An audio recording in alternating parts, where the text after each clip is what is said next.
part 2 here, and John has just dropped the bomb in the end of the last interview that he met Lee Harvey Oswald. So how you doing? We've got to hear the rest of that story, John. So tell me how that came about, and obviously he wasn't well known that then, but tell me about Lee Harvey Oswald. Lee Harvey, I was traveling from East Germany, and then went to Poland, and then from I think it was Gorlitz, and then into Warszawa, Warsaw, and then met many of the different young socialists in that at that time, and then I traveled with East German Army officers, young lieutenants going on into Russia, and then I went, I think it was, we went to Baranovichi. It was in Byelorussian, which was part of the Soviet Union at that time. From Byelorussian, from Baranovichi, then we went on into Minsk, the capital of Belarus, the capital of that region, and we were brought to an institute, and here there was a lot of international young people from different places in Europe, and Lee Harvey Oswald was there? There at this institute, in a large, there was a dining hall, I remember. I was introduced to Lee Harvey Oswald. They told me there was another American there, a young American guy, and I did not have any dealing with him at all. We just exchanged greetings, and I had a friend of mine, Carlos, a Mexican friend that was with me at that time, and we were talking to a few of the boys from... So what was he doing there? I believe he was invited, as I was at that time too. You couldn't go, it was on invitation through these organizations. I belonged to this Ernst Thalmann, it was a youth organization, student. So I guess you found out, like, after the assassination, you heard that name and it rang a bell, and you said, "Oh, I met that guy." Later on, it all came to pass. Later on, this is years later, when in 1963, when the assassination came. But Lee Harvey Oswald had been in Cuba, and then he went back to America. I imagine sometime after our meeting in Russia, in Belarus at that time. Well, this is like during the Vietnam War too, right? During that whole time period? The Vietnam War would be 1955 to 1975. So this was in the early 60s. So at that time, I don't know what Lee Harvey Oswald's agenda was at that time. All I know is he was a nice young guy. He was a young guy, and he was happy and jovial and talking. And I did not meet his wife Marina. I had heard about her, but I didn't meet her. And I didn't. What about the Korean War? Where were you during the Korean War, and how old were you then? I was about 17. 17, Yeah, I had a good friend of mine who saved me from drowning on the docks in New York when we jumped into the New York Bay and the current was taking me away, and he grabbed me by the hair and saved me. And when he was killed up at the Chosin Reservoir, this fellow Frank, I determined, I says, war is a terrible thing, and I don't like it, and I was against killing and losing a good friend like that. I'll bet.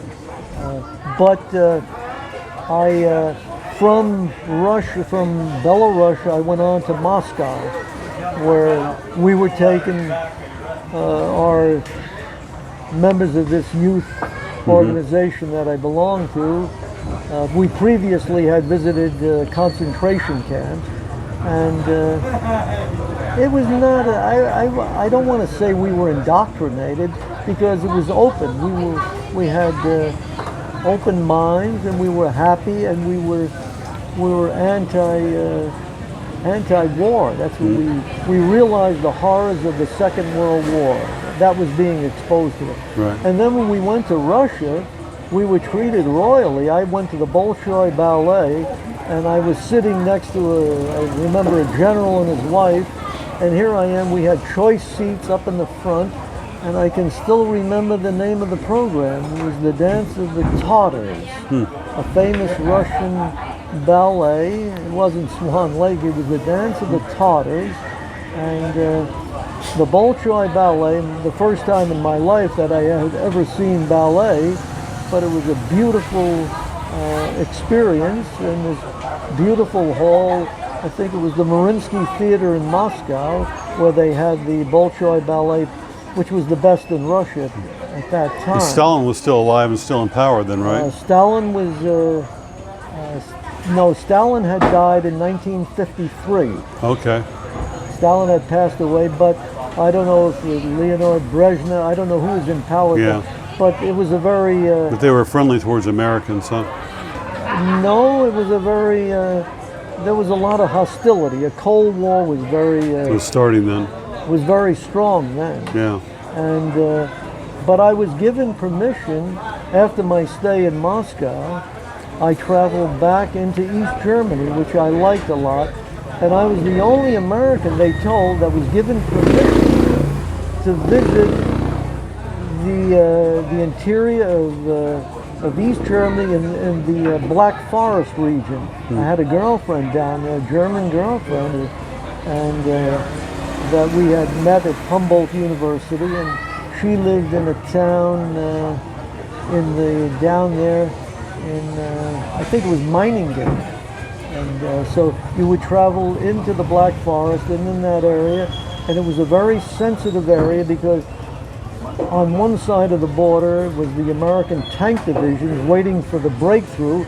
If war would start, the Russian army would go through that area, that tank division. And I was in that area, which was quite sensitive. It was Erfurt, Karl-Marx-Stadt, Meiningen, Solz, and these are cities down in that area. But I had freedom. I was shadowed a few times by North Korean, I believe, agents that talked to me to see if I was a double agent. They would even show me California driver's licenses and spoke fluent English, and I knew they had been in the States, or I thought they had.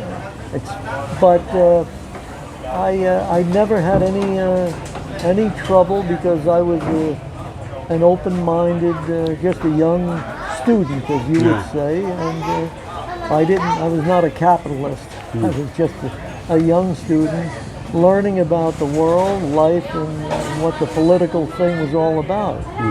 And then the only place I did not want to go to was Dresden, Germany, because of the horrific bombing and the hundreds of thousands of people that were incinerated there. And I did that out of empathy, sympathy for the people, and I just couldn't go to a place that had suffered so much, not out of reprisal. How about in Japan? Did you ever go to Hiroshima and Nagasaki? No, or I haven't been to Hiroshima or I haven't been to Nagasaki because of mainly because of the concern over the radioactivity that might still be in that area. And I did not I didn't have much inclination to go there. I lived in Japan, and I did stay in Japan for a while, but I did not venture into Nagasaki or Hiroshima. Many other places I went to, but omitted those places for specific reasons. Yeah. So what was later on, like through the 60s?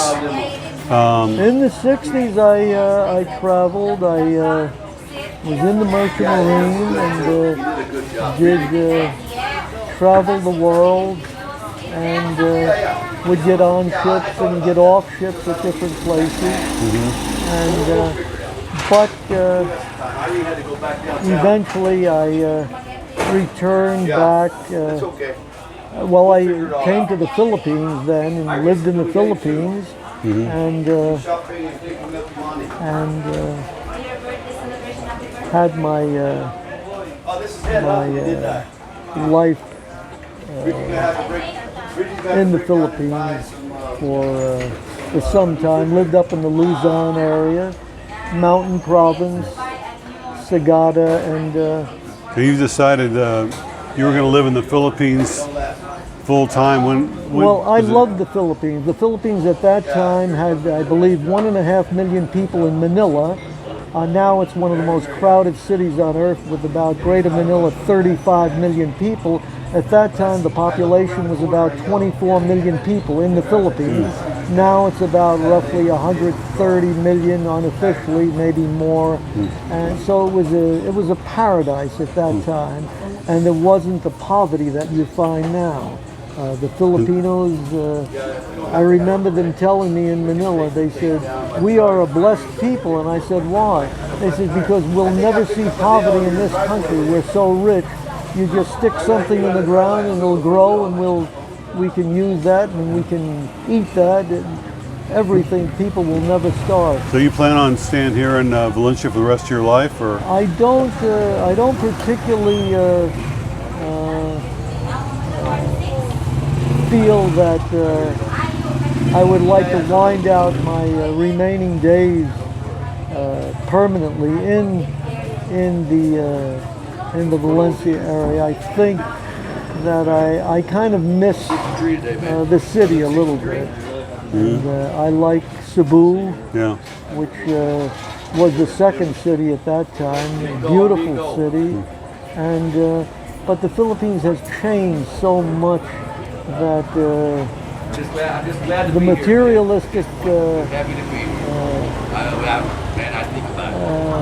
wind that came in here, with the greatest tragedy that I think befell the Philippines was the advent of the computer and high tech. When technology came into the Philippines with the cell phones and the internet cafes and when I first came here, it took 2 months for a letter to get here, and about 2.5 months, 3 months for a letter to go out. It still does. I'm waiting. I had a letter sent from America 6 weeks ago. It's not here yet. Okay. So. Well, that's how it was. However, I will say one thing. To me, it was the finest postal system I ever encountered. I never lost a letter in the Philippine mail system, and I had a lot of letters sent to Manila to General Delivery, care of General Delivery, the main post office up in Manila, and I'd pick up my packages that someone, my girlfriend or somebody would send me a pair of socks or some cookies or something, and I never lost a letter or a package that was mailed to me. Let me ask you this: can you give us a little bit of information about like your habits and your beliefs on like how to take care of yourself and how to age properly, and like the secret? Is there a secret to a long, healthy life and keeping your mind sharp and everything? Or I think it goes into two main areas.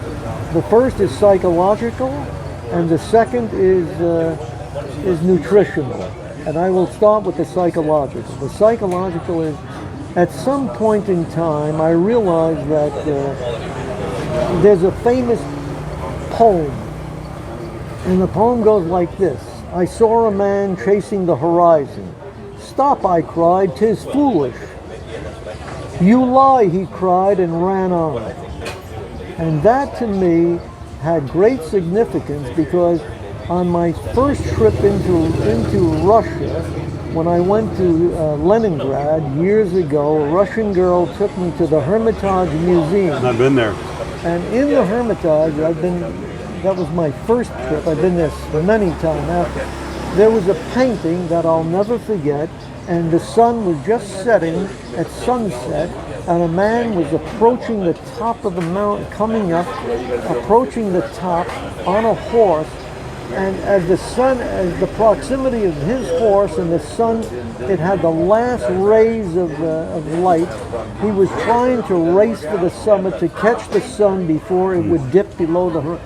And that had meaning as the poem that I just related to you, because we are always perennially chasing the horizon in life, but we will never reach that horizon. So if we can pace ourselves and not try to keep up with the world of the mechanical or the world of the stock markets and the derivatives and the electronics and the proximity of your stockbroker and the fund that you're going to get in, the manager. If we can keep an open mind and be focused on our daily needs and our life. Okay, so you were saying like the mental part of it. I think you would kind of explain that, like to live in the now, right? Live in the present, day by day. Yes, live day by day. We tend, life has made everything speeding up. It's been a speeding up process from when I was a boy. It gets faster and faster. So when I was at the old fishing pole, and I had my little old rod there, a pole with a string on it and a can of worms, I would wait for hours patiently just watching that water. Right. And that's when I learned patience. Father took me that, showed me that. Have patience, son. Don't disturb the fish. Let them come. And I learned that. But as time went by, everything got faster and faster. And one thing went from another. And then materialism, suddenly it encompassed almost everything that we touched. And if you wanted a pretty girl, or you had to have money to go to the best movie theater, or you had to have this, everything became more materialistic. So it pushed our minds to the brink that a lot of people went over the edge, and then drugs came along. And however, I would say psychologically, keeping a good, calm profile, and pace yourself. The pacing of oneself is very, very important, as much as it is nutritionally, and it might even be more. I've seen people eat junk food and live to be octogenarians and beyond with junk food. So I would say probably life and the beauty of life is more psychologically important. Let's talk about diet. Like, so what is your diet like? Have you? You mean nutrition? Yeah, nutrition. What you eat? Well, you take vitamins. Do you smoke? There came a point in time when I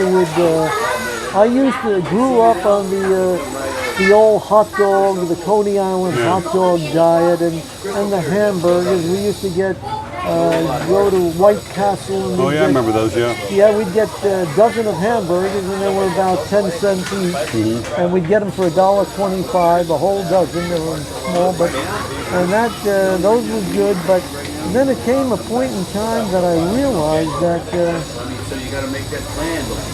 I think it was my trip to Asia in the 60s, when I lived in Japan for a while, that I started going to I used to go to the factories. And in the factories in Japan, I didn't have much money. I would eat where the workers would eat at lunchtime.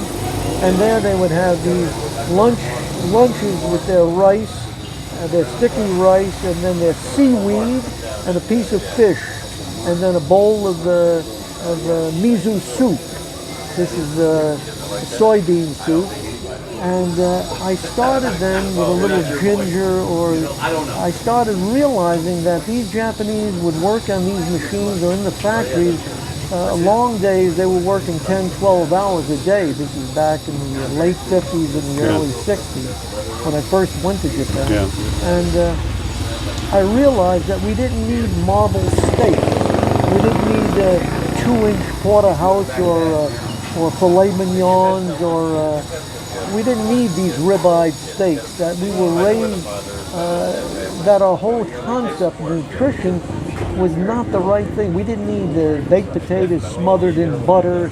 And when I saw how the Asians ate, the Japanese specifically, I realized that they were into a more, and a fish diet. Yeah. I started to eat fish, going more into fish and vegetables at that point.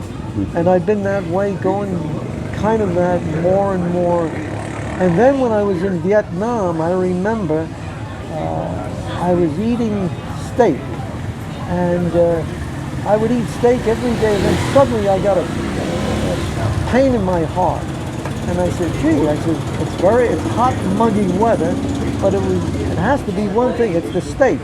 So I stopped eating these steaks. It was in the Vietnam that it came to me when I got a pain in the heart, and I cut the steak thing. I have eaten one or two since then, but nothing like I did before that.